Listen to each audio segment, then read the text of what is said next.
अगर आप भी चोखी ढाणी का नाम सुनकर जयपुर जा रहे हैं और सोच रहे हैं कि वहां जाकर परिवार के साथ बहुत स्वादिष्ट खाना मिलेगा, तो ये वीडियो आपके लिए। जयपुर की मशहूर चोखी ढाणी पर एक बड़ा खुलासा हुआ है, एक बड़ी रिपोर्ट सामने आई है। जिस खाने को लाखों लोग स्वाद और परंपरा का प्रतीक मानते हैं, उसी पर अब गंभीर सवाल खड़े हो गए हैं। नमस्कार, मैं हूं दीपक अरोड़ा। अगर आप कभी जयपुर गए हैं या जयपुर जाने का प्लान बना रहे हैं, तो ये खबर आप ही के लिए और बेहद जरूरी है। राजस्थान की पहचान माने जाने वाली चोखी ढाणी इस समय बड़े विवाद में गिर गई है। वजह है राजस्थान सरकार की फूड सेफ्टी टीम की कार्रवाई, जिसमें होटल के किचन में ऐसी कमियां सामने आई जिन्होंने हर फूड लवर को सोचने पर मजबूर कर दिया कि इतनी रेप्यूटेड जगह कर यार ये हाल आता है तो बाकी जगह क्या स्थिति होगी। दरअसल खाद्य सुरक्षा विभाग की टीम ने चोखी ढाणी परिसर में अचानक निरीक्षण किया। जांच के दौरान अधिकारियों की नजर सबसे पहले उस रिफाइंड तेल पर गई जिसमें पर्यटक के लिए आलू फ्राई किए जा रहे थे। जब इस तेल की जांच की गई तो रिपोर्ट चौंकाने वाली थी। खाद्य तेल का टीपीसी यानी टोटल पोलर कंपाउंड निर्धारित अधिकतम सीमा 25% होनी चाहिए, लेकिन जांच में ये 31% पाया गया। यह सिर्फ एक आंकड़ा नहीं, बल्कि स्वास्थ्य के लिए गंभीर चेतावनी माना जाता है।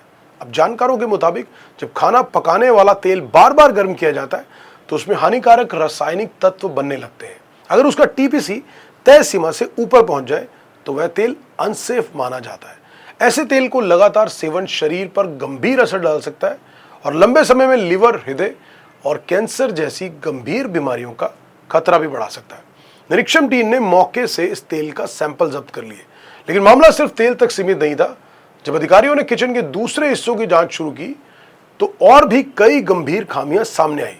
सब्जियों की ग्रेवी बनाने के लिए जिस काजू टुकड़ी का इस्तेमाल किया जा रहा था, उसकी गुणवत्ता बेहद खराब पाई गई। सबसे हैरानी वाली बात यह रही कि जिन डब्बों में काजू रखा गया था उन पर ना तो निर्माण तारीख लिखी थी और ना ही एक्सपायरी डेट। यानी यह पता लगाना पूरी तरह से मुश्किल था कि यह सामग्री कितनी पुरानी है और खाने योग्य है भी या नहीं। तो फूड सेफ्टी टीम ने तुरंत कार्रवाई करते हुए काजू का नमूना लिया और बाकी 9 डब्बों की जांच पूरी होने तक सीज कर दिया। इसके अलावा मिठाइयों और दूसरे खाद्य पदार्थों में इस्तेमाल हो रहे मेवे के भी नमूने लिए गए। अब इन नमूनों को राज्य खाद्य प्रयोगशाला भेजा गया है, जहां इनकी विस्तृत जांच होगी।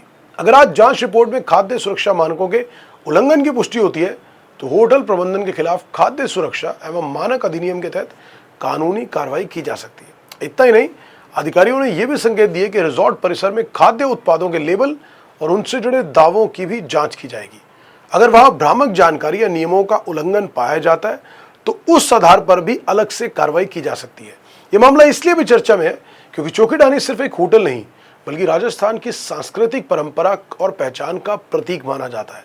हर साल यहां देश विदेश से लाखों पर्यटक राजस्थानी संस्कृति, लोक संगीत, पारंपरिक भोजन और मेहमान नवाजी का अनुभव लेने आते हैं। अगर ऐसे में इतने बड़े प्रतिष्ठान में खाद्य सुरक्षा से जुड़ी खामियां सामने आती हैं तो यह सिर्फ एक होटल का मामला नहीं रह जाता, बल्कि पूरे आतिथ्य उद्योग के लिए एक चिंता का विषय बन जाता है। यह घटना एक बड़ा सवाल भी छोड़ती है कि क्या सिर्फ इन नाम और ब्रांड पर भरोसा करना ही पर्याप्त है, या फिर बड़े से बड़े होटल और रेस्टोरेंट में भी समय समय पर सख्त जांच जरूरी है, ताकि ग्राहकों की सेहत के साथ किसी प्रकार का खिलवाड़ और समझौता ना हो। फिलहाल इस पूरे मामले पर अंतिम फैसला जांच रिपोर्ट आने के बाद ही होगा। जब तक प्रयोगशाला की रिपोर्ट नहीं आ जाती तब तक यह कहना उचित नहीं होगा कि होटल प्रबंधन ने जानबूझकर नियमों का उल्लंघन किया या नहीं। लेकिन इतना जरूर है कि शुरुआती निरीक्षण में सामने आई खामियों ने लोगों की चिंता जरूर बढ़ा दी और शहर के अन्य बड़े होटल और रेस्टोरेंट भी अब जांच एजेंसियों की निगाह में आ गए हैं। अगर आप बाहर खाना खाने जाते हैं तो केवल स्वाद ही नहीं, बल्कि साफ सफाई और खाद्य सुरक्षा भी उतना ही महत्वपूर्ण है। आप इस पूरे मामले को कैसे देखते हैं? क्या बड़े होटलों की फूड सेफ्टी जांच और ज्यादा सख्ती से होनी चाहिए? अपनी राय कमेंट बॉक्स में जरूर दीजिए। अगर आपको ये जानकारी महत्वपूर्ण लगी तो हमारी वीडियो को लाइक करें, शेयर करें और चैनल को सब्सक्राइब करना ना भूलें, ताकि ऐसी हर बड़ी और भरोसेमंद खबर सबसे पहले आप तक पहुंचे।